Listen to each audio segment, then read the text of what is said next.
I just want to welcome everybody. It is Saturday afternoon of the 15th annual Nantucket Book Festival. Woo! Round of applause for anybody who hasn't passed out in the heat. We have actually turned the heat on so that we can experience the sauna together. We're all going to be 5 pounds lighter. We're schwitzing. Yes, a nice cleanse. Welcome, everybody. I am Sara DiVello, if we haven't met, and I am so excited to be here with you and with my friend and the incredible New York Times bestselling author, Adriana Trigiani. And if you haven't met... Thank you, thank you. She is a hot stepper. And, you know, I think Adriana and I always like to take a moment for gratitude for all that we have. Well, that's for sure. You and I are from the same area of the country, Appalachia. That's true. And if you don't think that's hard to find two people from Appalachia in the world of literature, well, we have to include some people that from back home. Barbara Kingsolver. Yes. Silas House. Jason Howard. Reynolds Price. You want me to keep going? I won't. Lee Smith. Lee's husband, Hal. But we have to introduce the woman that invented the Nantucket story. Really, seriously. Nancy Thayer. She's a genius. Get up, Nancy. Stand up, Nancy. Come on, Nancy. You had a blowout. Stand up. Stand up, there Nancy. There she is. Woo! Nancy. She's the queen. She is the queen, and she is kindness embodied. And you can tell she looks like she has beautiful flowers at her house, doesn't she? You know she does. Probably beautiful, perfect hydrangeas.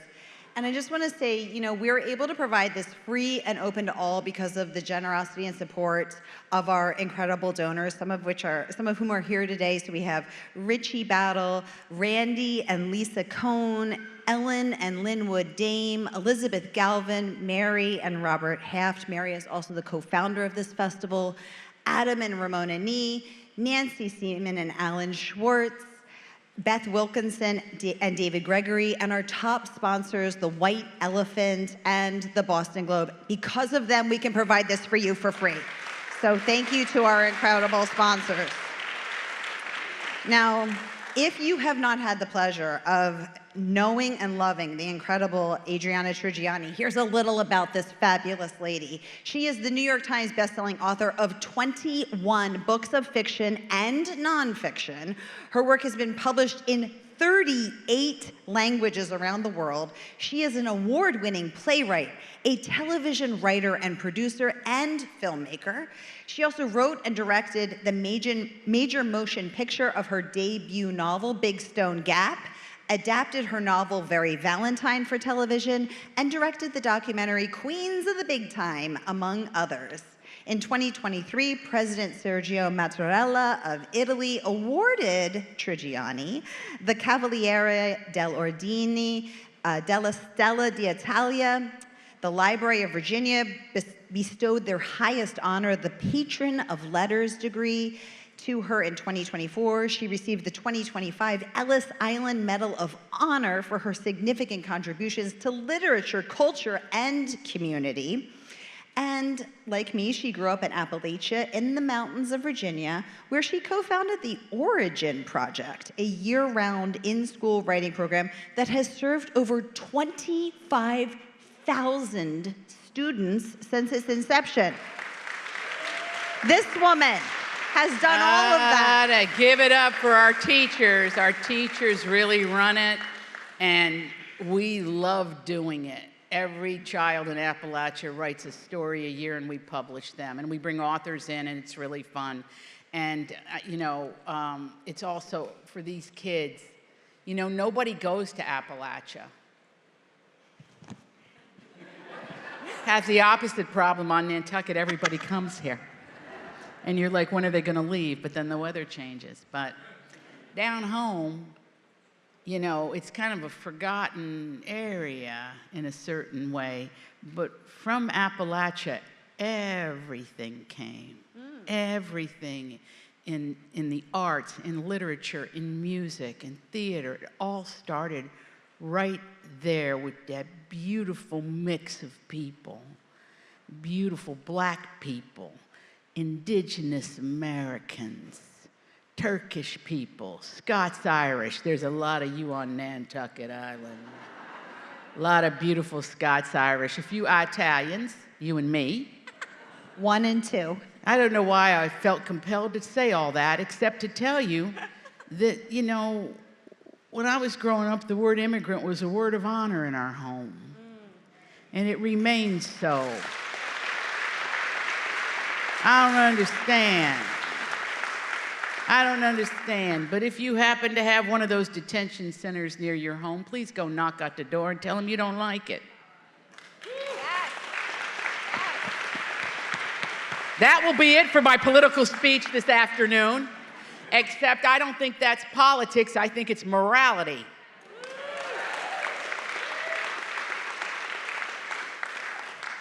Okay, let's get into it. Now we're going to be funny, but could I shout out a few more people in the audience, will you? Please. Me? I'd like to thank Amy for the flowers. Amy, stand up. Amy, obviously, you tilled the soil and you did the deeds. Amy is also the I told Amy yesterday we're all scared of her because she's the one who hurts us backstage, okay? There's Claudia. She's been running me around all over the place. Who's next to you, Alice? Who's that beautiful lady? Lisa Genova. Sorry, Lisa. I should be wearing my glasses. The truth is I have 20/20 vision. I just didn't recognize you because I have sweat in my eyes. I'm not crying. It's sweat. Okay, the great Lisa Genova. Have you read her? Yes. Alice Hoffman. The great Laura Zigman. And Laura, I'm going to hope and pray that this handsome gentleman is with you now this weekend. Oh, is that your husband? He's very cute and tall, I might add. He's available for rental. We love a tall man, which leads me to Nicholas Boggs, who wrote the penultimate exquisite. I mean, if you haven't read it, I want you to run right now and buy it, about James Baldwin. It's the incredible story of his love stories. And it's a masterpiece. Well, sitting next to him is his significant other and another great, great American writer by way of Jamaica. The great Marlon James is with us.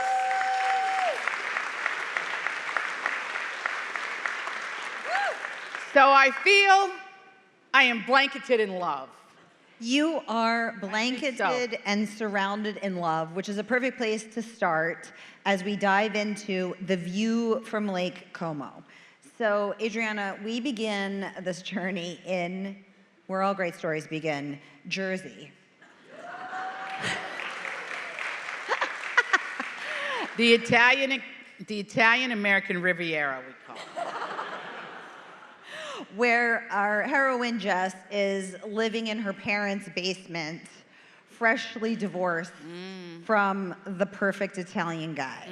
Now, Adriana, you are one of the funniest human beings I've ever met on the stage, but you also, understand, Sarah, then the pressure is on. Now the pressure, make us laugh, funny lady.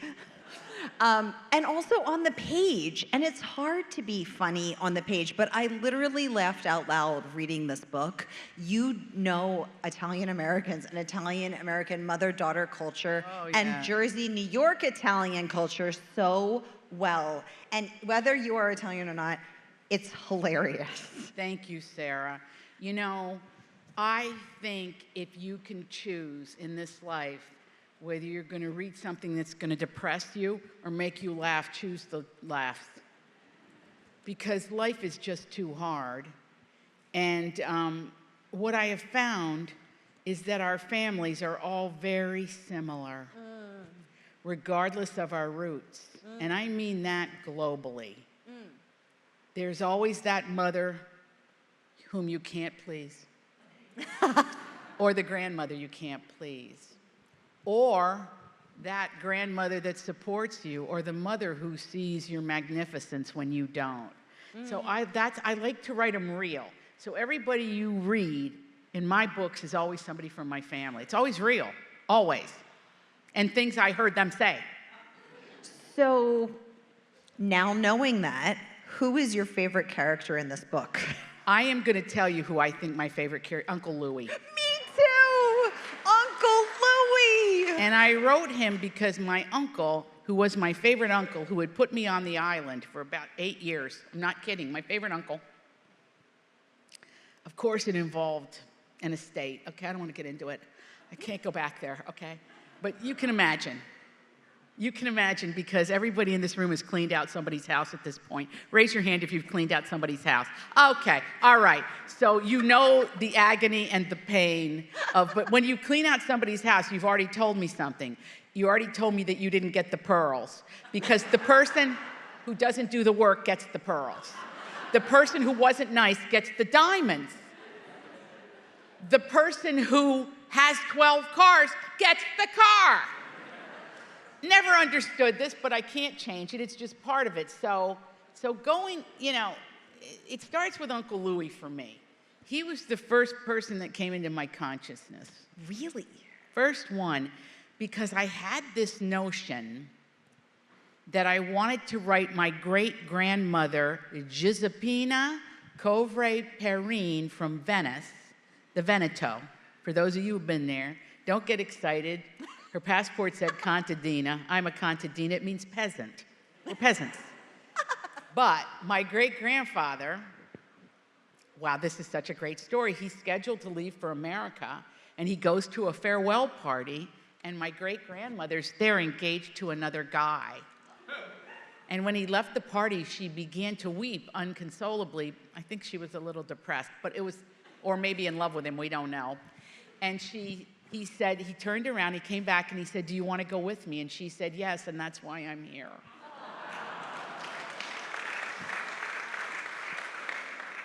Crazy story.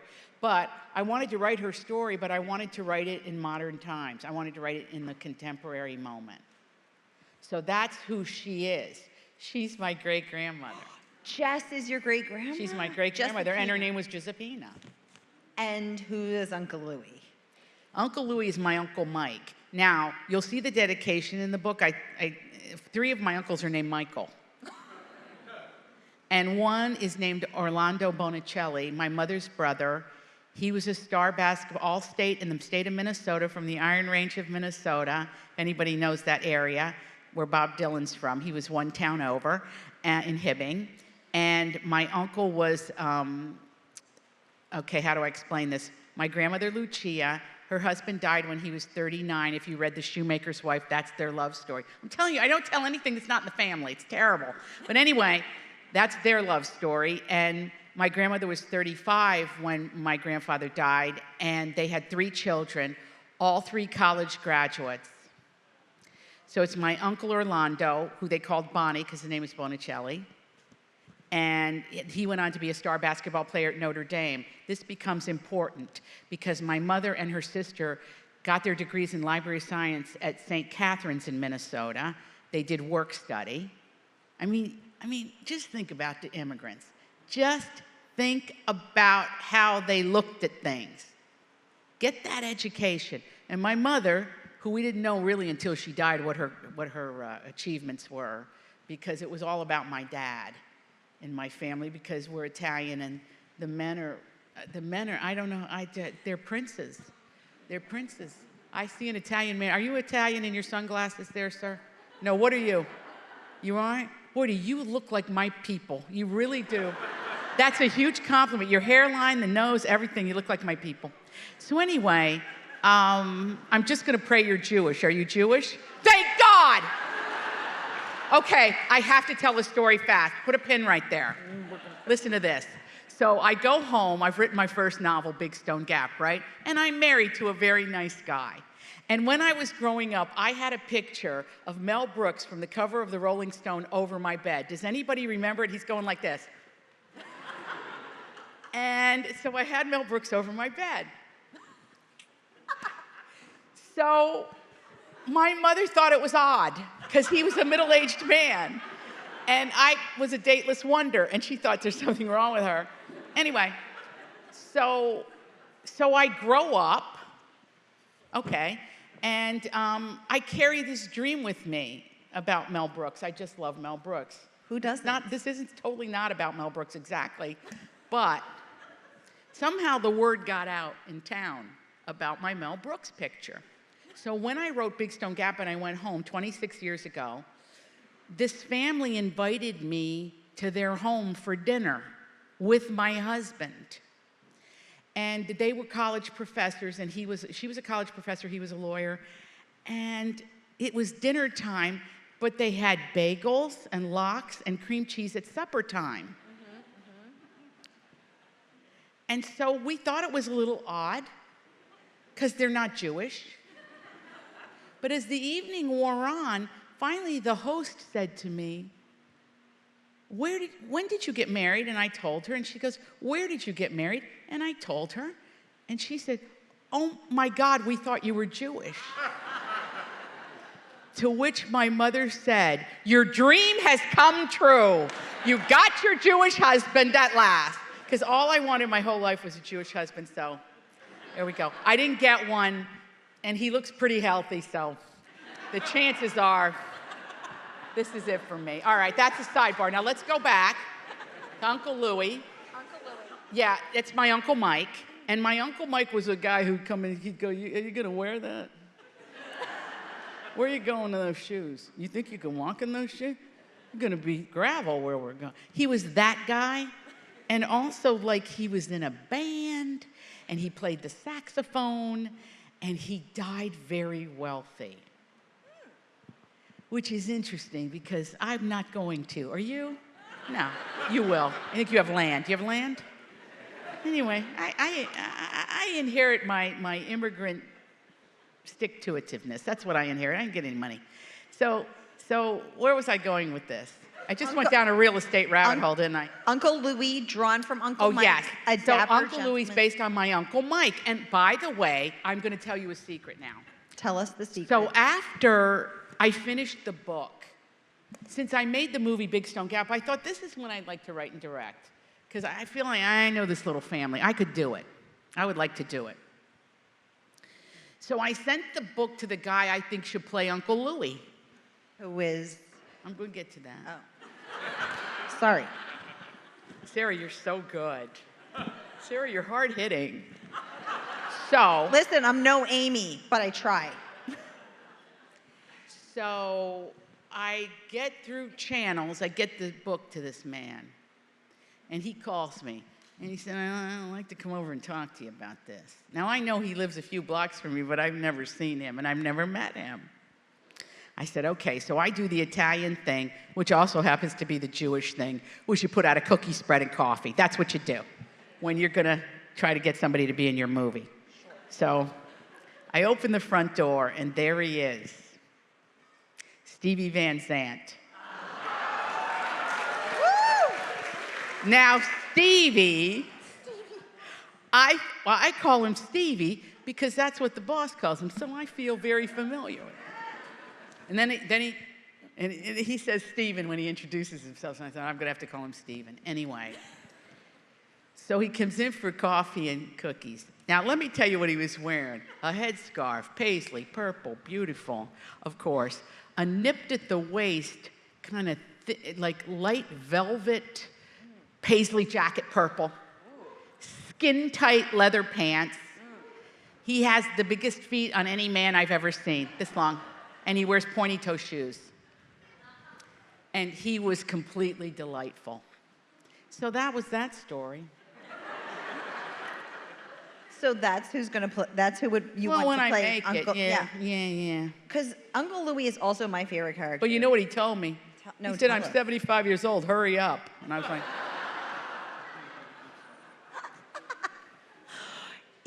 Uncle Louie is a dapper gentleman. He wants just to dress a little, you know, Yes. step it up. But he's loving and kind, and he believes in her. And he's also, because of her, we eventually go, and I didn't know there was a Lake Como in New Jersey. there is a Lake Como in New Jersey. Do you know it? Of course, you've been there. You know it, Pam. There's our Jersey girls. Yeah, they're Jersey girls. We know. They came on the ferry yesterday. Why does nobody applaud that? Have you been on the ferry? Yes. No wonder you never leave the island.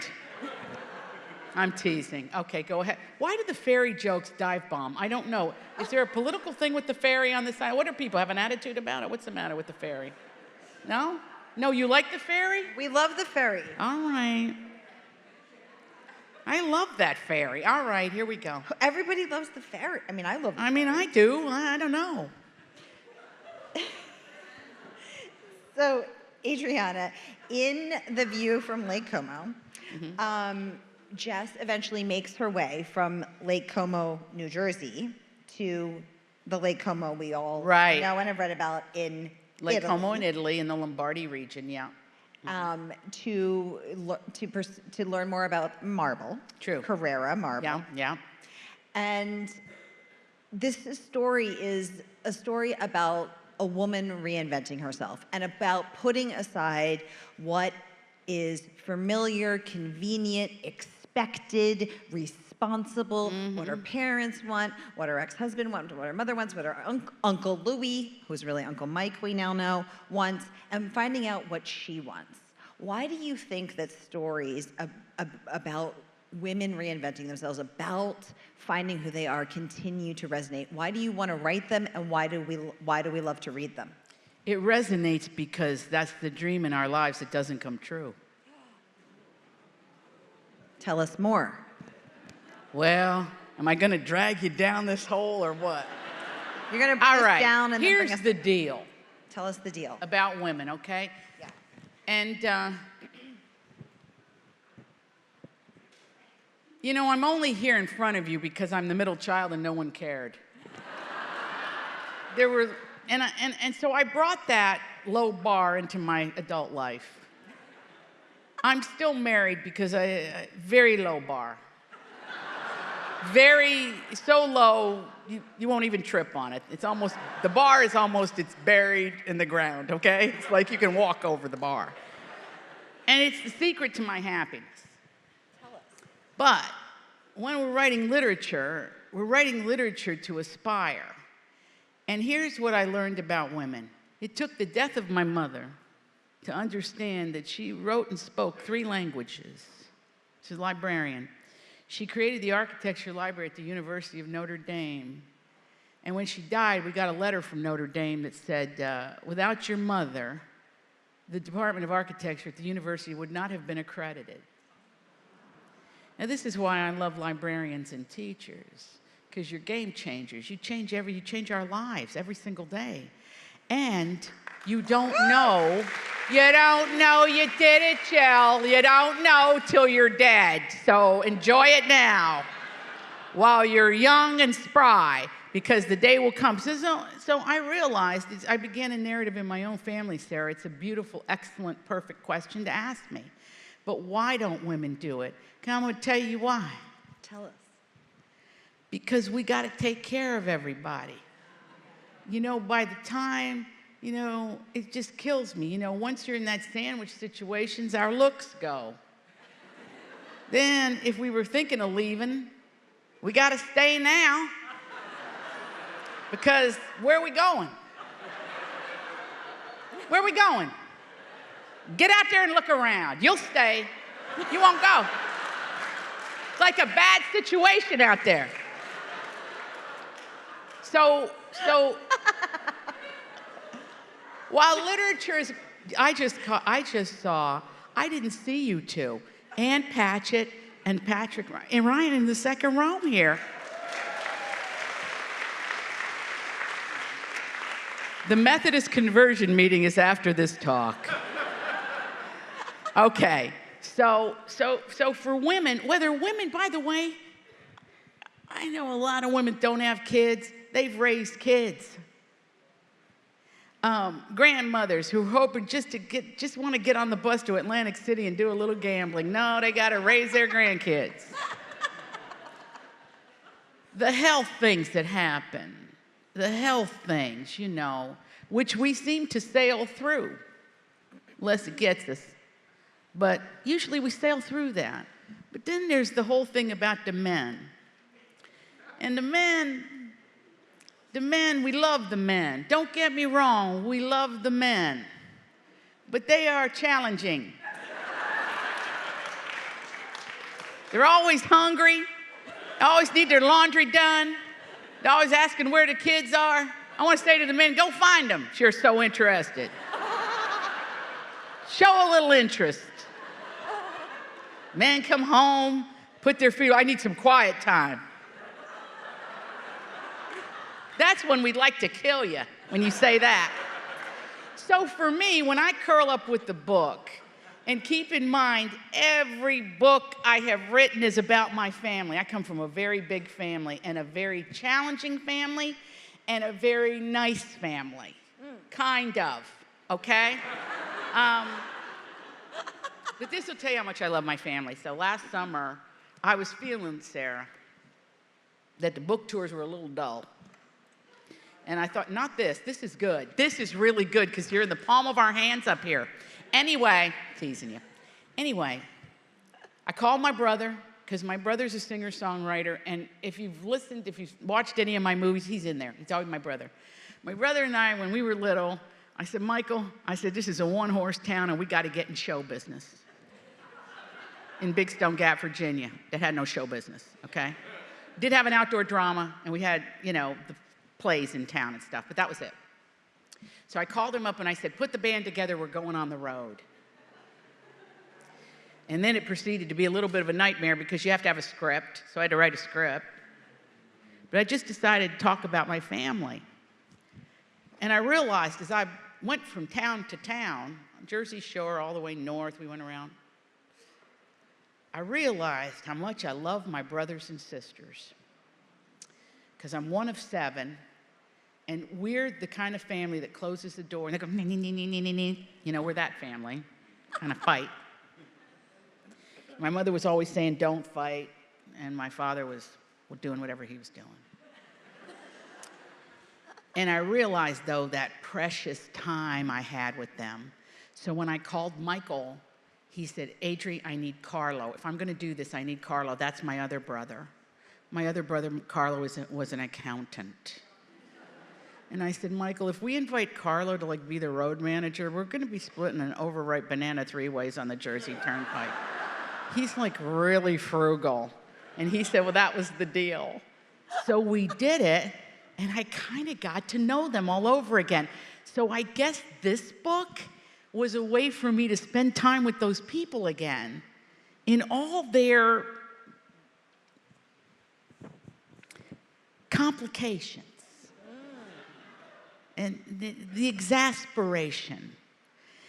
Was anybody here raised in economic uncertainty? Why are you laughing? You must have been really poor. Okay. Economic uncertainty is not something you leave behind.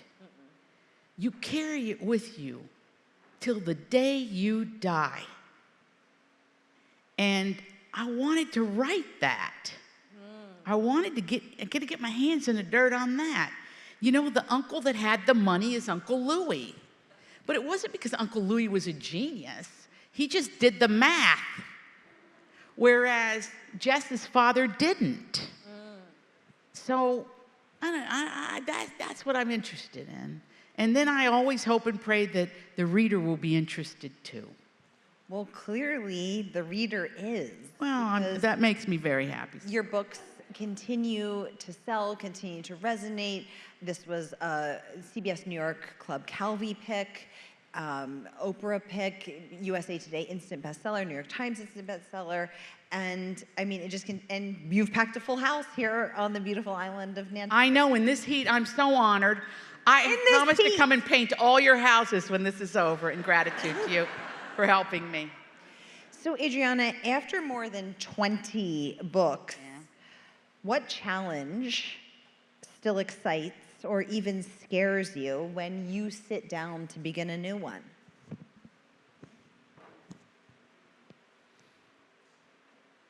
Well,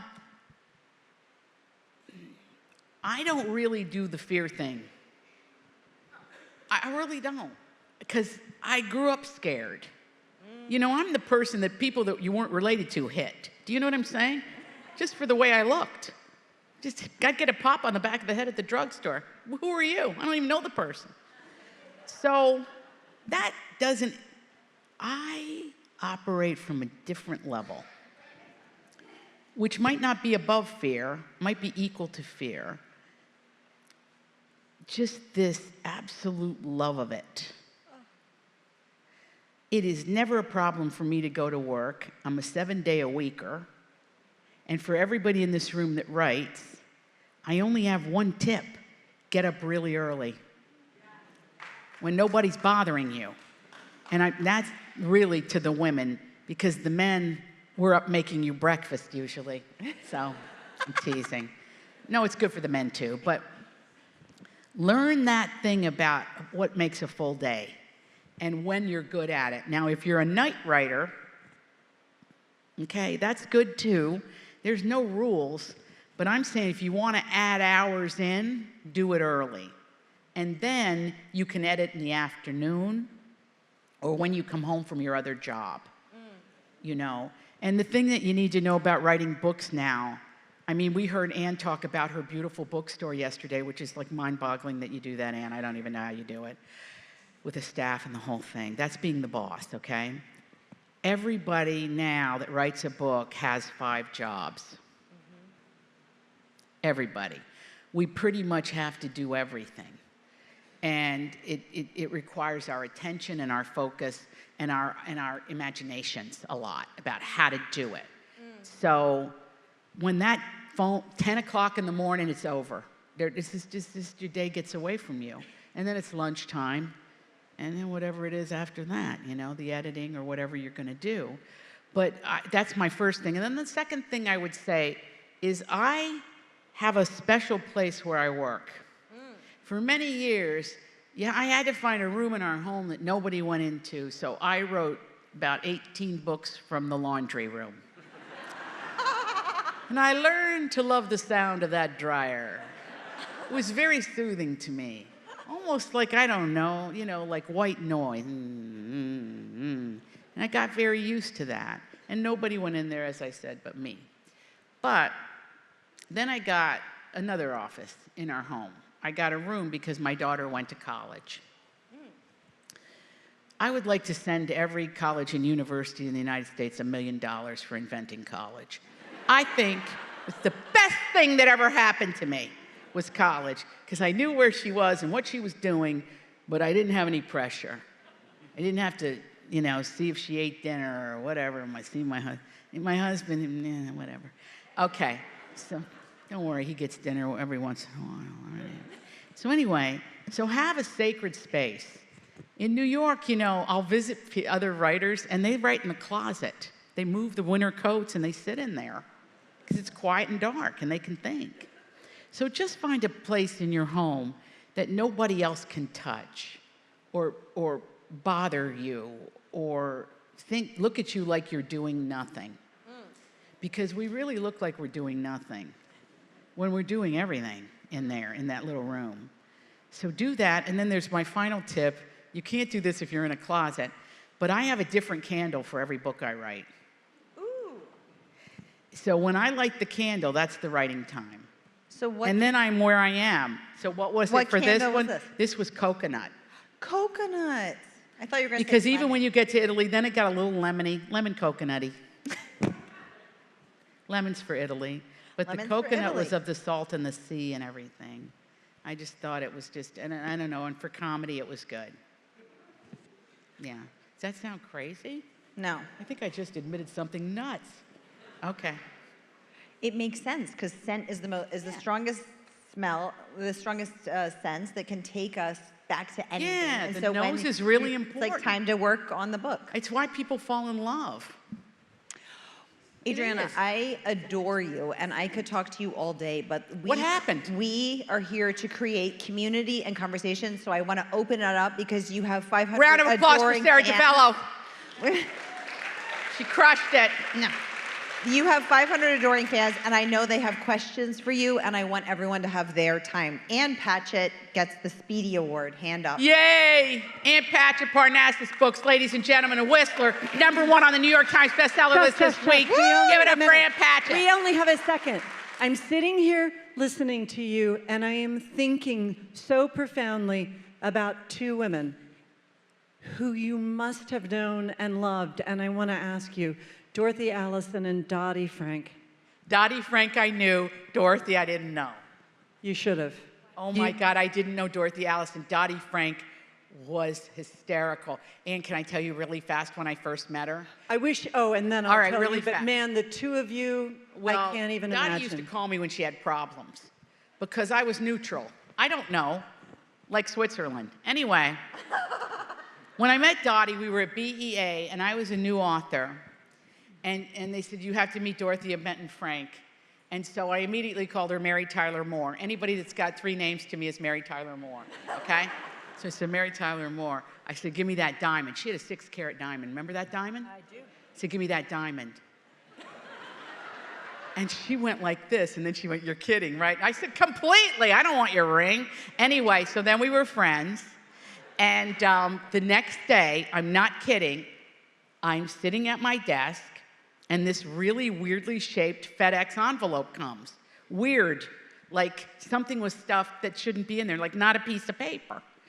So I rip into it, and it's a giant diamond paperweight. And she says, here's your blank diamond. So I still have it. I bet you, do you have something like that with her? I do, and I'll tell you later, because there are other people who want to ask you questions. But Thank you, Ann. And I'm going to look up Dorothy Allison and see. Oh my God, that was one a of my great one. bridge friends. All my bridge friends are here. So just to let you know, because you asked this question yesterday, Yeah. there are other Italians in Nantucket. All right, stop with your attitude. No wonder you have no friends. There are. You're shredding me up here. And my love biggest you. question, before I heard you Yeah. already give your explanation, is, you know, all of these Italians that I know, I came from the north end of Boston, and, you know, there's New York, Little Italy, and then New Jersey. And how did you end up in Big Stone Gap? I never heard of that. Well, there was a thing called the War on Poverty program, and my father was 33 years old. He and my mother had 7 children under the age of 10. Let that soak in. Okay, 33 with 7 kids. And he was working with his parents in Martins Creek, Pennsylvania, in what they would call it was a fine lady's blouse mill. You can read about my relatives in my books. I won't bore you with my grandparents. But anyway, my father got an offer to go to a place called poverty-stricken Appalachia and open a mill to teach the women a trade. So my dad went down there. I think the government loan was less than 1% to open the mill. So 7 children under the age of 10, a U-Haul, and we moved to Big Stone Gap, Virginia, and my dad found a house that was the oldest house in town, which the people of the town that kind of founded the town owned. And there were 2 little ladies left, Louise and her sister, Sweet Sue. So the first thing we learned on the way to Big Stone, we had to behave because we were in somebody else's home, even though my dad had bought the house. So we grew up, we became Appalachians like immediately. I was 5. And I loved it, but I could not understand a word anybody was saying. In fact, my first day at school, she's still my best friend, Kay Coughlin, came up to me and she goes, "Now over your dang lies, and I said, "What? What? Now you're your dang lies, I said, what do you say? So I went into my teacher, Mrs. Thelma Carter, and I said, "Mrs. Carter, Kay Coughlin is saying something to me about somebody named Aki Ayler." She said, "Oh, Jackie Taylor." I said, that's it, Jackie Taylor. But then she said something about him, that he had oh, Jackie Taylor has lice. Well, you can imagine what happened when I went home and told my mom. I didn't know what lice was. And she had all these Italian kids with thick hair. And I was like, oh, it was a big deal. But anyway, that was... Well, thank you for writing your books, because every time I read one, it's like a trip down memory lane with all of your humorous anecdotes, which sound just like my family. I'm so happy. So thank you. Thank you for reading them. And thank you for asking that question. Who else has questions for Queen Trigiani? I really need to stay here because really I don't get this kind of a feedback at home. I really don't. Hey, thanks for coming to our little island. Were you always this funny as a child? And what is responsible for your hilarious humor? I think Alice and Laura and I were talking about just saying, were you funny when you were little? Anything I did they thought was hilarious. I could be wounded. I could be bleeding from the head and they thought it was hilarious. Or if I got mad, they thought that was funny. Or if I said something, they would anticipate it being funny. So I don't know any other way. But I do know there have been pockets in my life when it was not appreciated. But now, it's like I'm saying I'm circling the drain. I just say whatever I want to say. What are they going to do to me now? Nothing. I'm not going to get punished. I'm going to punish you. But thank you. I think funny, you know, when I was a kid, I loved old Hollywood because of my great Aunt Mary. Can I tell this? Yes. Okay, and I was obsessed with old Hollywood to the point that it was crazy. And my great Aunt Mary, she was born in 1904. So when I would hang with her in the 70s, we would help her she did the Sunday dinner. And she had a husband evidently, but I never met him. But I finally had the guts. I was 9 years old. I said, Aunt Mary, where's Uncle Charlie? She turned to me and she goes, he's around. Was he underground around, or? He was a gambler, and I guess he hit her, and they banished him, and she took her 2 boys and moved in with her parents in the family homestead. I'm telling you, like, the family secrets now. And her sons were Ignacio and Federico, Iggy and Freddie, and you'll see them in my novels. Iggy's in The Shoemaker's Wife, and Freddie, I think, is in this one. Anyway, if you stayed with Aunt Mary on Saturday and you were a child, you made what they called chickadades. We didn't have arthritis yet, so our fingers would go like this, and we could make pounds of pasta with our little fingers. Okay? They're the rolled things. So we'd make enough, piles of them. And believe me, on Sunday when we served it, I would become so resentful of those men who would take more than 5 on a spoon because it took you hours to make the chickadades. Anyway, the reward after you worked with her in the basement was you went upstairs, because I lived in Big Stone Gap, but we would go to Pennsylvania to spend time with my grandmother. Did I tell you that geographic thing? Maybe not. All right. So then we go upstairs and she goes, and now, she goes, you and me, we're going to watch the $1 Million Movie. Now, we would watch, and I remember they showed a movie when I was a kid called Man's Castle with Loretta Young and Spencer Tracy. And if you read All the Stars in the Heavens, that's a book about Loretta Young. Anywho, that's how obsessed I was. Anyway, Aunt Mary would say to me when the commercial came on, they cut a scene here. Oh, they cut another scene. And I said to my Aunt Mary, how do you know that they cut the scene? And she said, because I went to the movies a lot. Well, then I found out from her son, Iggy, she didn't just go to the movies.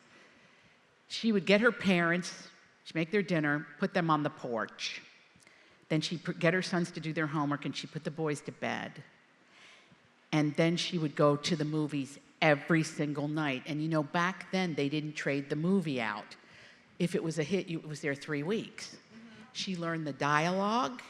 She learned the scenes. So when I went to college at St. Mary's, I was on the film committee, and I ordered Man's Castle, uncut, the director's cut, you know, the real one. And I called my Aunt Mary, and I said, Aunt Mary, you were right. They cut scenes out of Man's Castle. And she says, why doesn't anybody believe anything I say?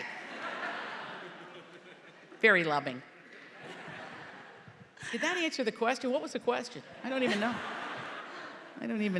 We have time for one more. Who wants to have the final question for Adriana? Make it a doozy. And she's going to Make it a oh, there we go. right here, down the middle. Yes.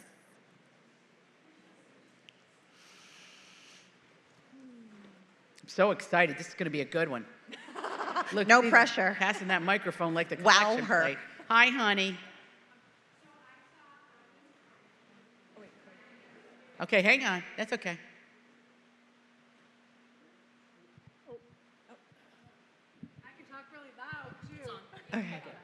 There you go. Okay, can you hear me now? Yeah. Oh, yeah. So I saw on Instagram what your next novel is going to be about. Can you tell us just a little bit for maybe other people that don't know? Because it sounds amazing to me. Tell us about Connie. Okay, well, there I was. I had a couple novels I wanted to write. One about my cousin Ralph, who was an interior decorator. But that's going to have to be on ice for a while. So I was traveling, and I got a phone call from a friend of mine, Marlin's editor, Jake Morrissey. And Jake's at Riverhead Books, and Jake said to me, hey, there's a guy who's asking around about you. I said, who is he? And I said, is he cute? That was my main question. I'm kidding, I didn't say that. Anyway, it's kind of a theme. Anyhow, so I said, who is he? And he told me, and I said, he represents the Mario Puzo estate. I said, that's weird. I said, okay. I said, give him my information, give him the number. So Jake connected us, and I didn't hear from the guy. I was on the road, and I hear from my agent. She said, hey. And she says to me, the Mario Puzo estate read something you wrote, and then they read your novels, and they want you to write the sequel to The Godfather. This is the big one, from Connie's point of view.